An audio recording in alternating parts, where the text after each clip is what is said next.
এই দেখুন রাতের খাবার রেডি হচ্ছে। ডিম ভেজে নিচ্ছি, এবার রাতের ভাত খাওয়া দাওয়া হবে। আর দুপুরের তরকারি আছে, দুপুরের তরকারি দিয়ে ডিম ভাজা দিয়ে হয়ে যাবে। বন্ধ। এই দেখুন আমি 3 পিস করেছি। আমরা এখন 3 জনা ভাত খাবো। আমার শ্বশুর আব্বা, আমার মেয়ে আর আমি। আমার ছেলেটা সন্ধ্যেবেলায় খেয়ে ঘুমিয়ে গেছে। এবার আমরা ভাত খাবো।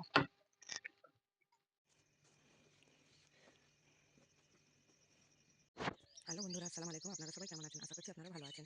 আজকে আবারও সকালবেলা উঠে পড়েছি। আজকে একটু সকাল সকাল বেশিই উঠে পড়েছি, 5:30টার সময়। আর এখন বাজছে 6টা 5।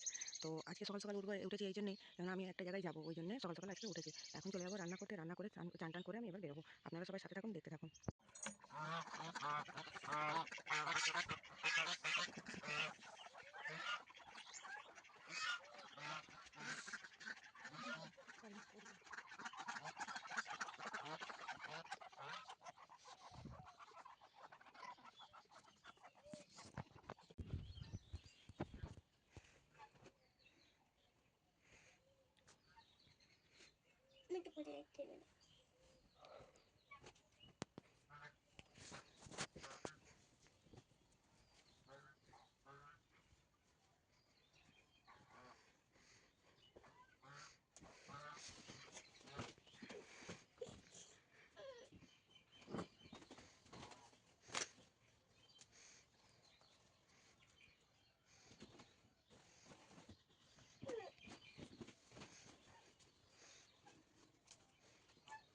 ছোট হয়ে যাচ্ছে।